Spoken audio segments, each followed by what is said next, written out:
पूज्य गुरुदेव परम वंदनीय माता जी सूक्ष्म रूप से विद्यमान है। दोस्तों नमन करता हूँ, मानव मात्र को प्रणाम करता हूँ और आदि शक्ति माँ गायत्री वो प्राणों की देवी हम सब पर अपने प्राणों की वर्षा करती रहे।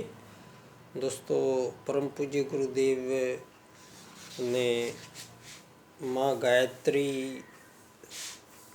का जो अर्थ हमें बहुत खूबसूरती से समझाया है।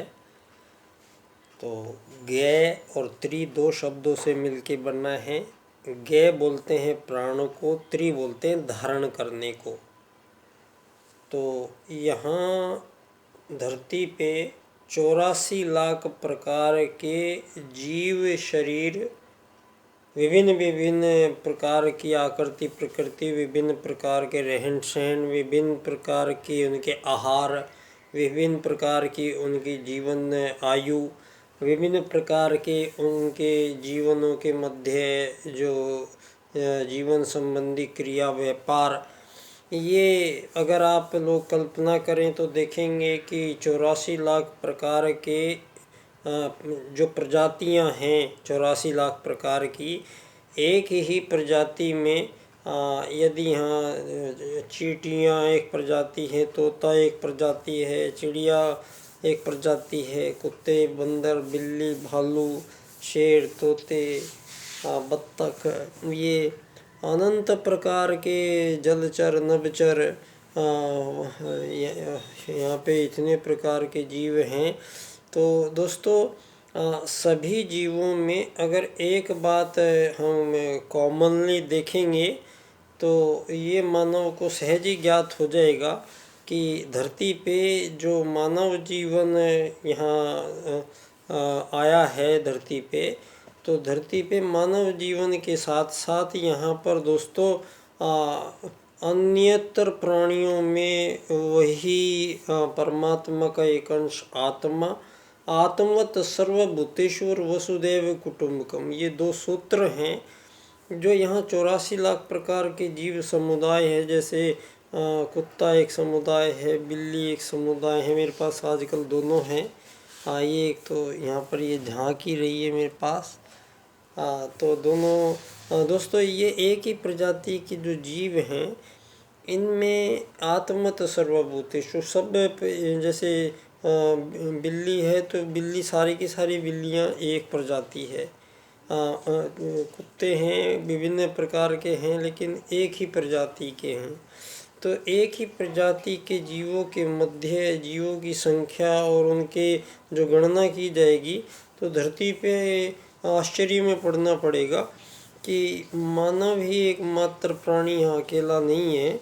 यहाँ पर इतने प्रकार के जीव जंतुओं के मध्य जो सनातन काल से ही जो प्रकृति के रूप में प्रत्येक जीव में जो दो वेद सूत्र स्वतः उसके अंदर समाये हुए हैं स्वभाव में, और प्रकृति का प्रत्येक जीव आत्मत सर्वभूतेश्वर वसुदेव कुटुंबकम के सूत्रों को स्वतः उनको जीता है, स्वतः उन्हीं के अनुसार आचरण करता है, स्वतः उन्हीं के अनुरूप अपने जीवन की कार्य पद्धति का जो सनातन निर्धारण है। एक मधुमक्खी का छत्ता है तो उसमें हजारों मधुमक्खियाँ बैठी रहती हैं, उन हजारों में रानी मक्खी पूरे छत्ते का नियंत्रण जो सनातन काल से जिन नियमों से चलाती चली आ रही है, वही सनातन नियम आज भी लाखों करोड़ों साल बाद भी वो मधुमक्खी का छत्ते में कोई आज़ादियों की लड़ाई नहीं है मधुमक्खी की आपस में, और किसी भी प्रकार के कोई चुनाव नहीं हुए बाद में,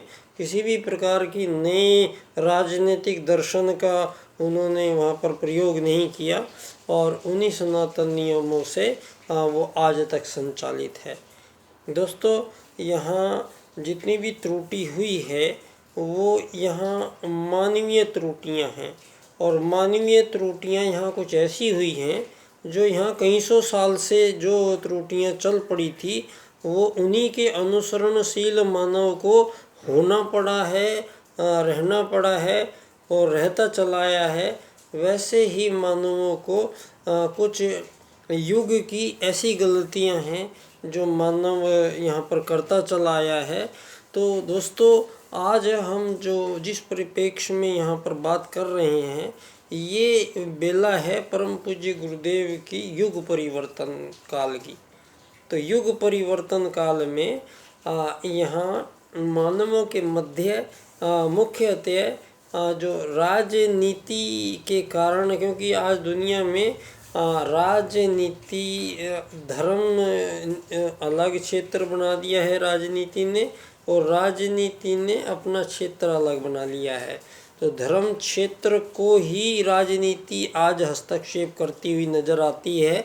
और धरती पे यहाँ पर सनातन काल में जब सतयुग के बाद में पहली बार जब मानवों के बीच पहली राजनीति की स्थापना हुई, तो उसी समय मानवों के मध्य 3 चुनाव कराए गए थे। मानवों में सबसे पहला चुनाव किया गया था धर्म या अधर्म का। 2 ही बातें हैं, धर्म या अधर्म। तो मानवों ने धर्म चुना। फिर राजकता या अराजकता था, कौन सा चुनाव करना है, तो राजकता का चुनाव किया गया। अनीति या नीति में से नीति का चुनाव किया गया। तो दुनिया में पहली राजनीति जो दुनिया के सामने आई वो धर्म आधारित राजनीति थी। धर्म आधारित राजकता नीति, राजनीति।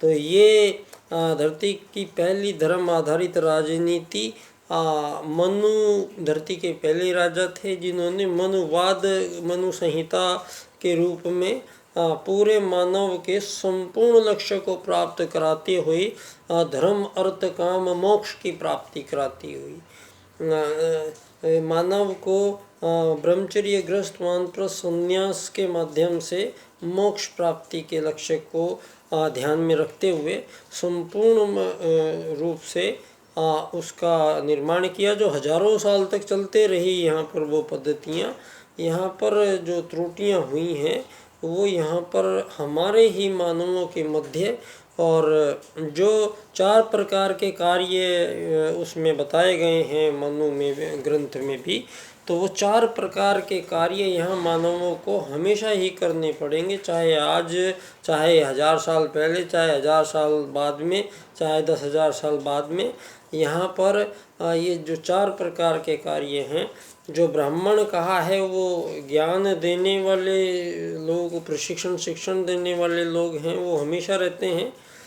और दूसरे क्षत्रिय, जिनको जो सुरक्षा कर रहे हैं सारी दुनिया में इन सीमा रेखाओं और कृत्रिम सीमा रेखाओं के विनिर्माण से जो आज़ादी संभव नहीं है किसी भी एक प्रजाति के जीवों में, मानव पिछले 1000 साल से कृत्रिम रूप से विभाजन होके और आज़ाद होके यहाँ लड़ाइयाँ लड़ी जा रही हैं, और मानव एक दूसरे से आज़ाद होने के लिए यहाँ पिछले 1000 साल से जो गलतियाँ चलती चली आ रही हैं, तो यहाँ पर परम पूज्य गुरुदेव के युग परिवर्तन काल में यहाँ इन सभी जो एक युग का परिवर्तन बोला जाता है, जो पूरे युग में आप 500, 700, 1000 सालों में जो गलतियाँ कर रही हैं उनका यहाँ पर सभी का लेखा जोखा लिया जाएगा।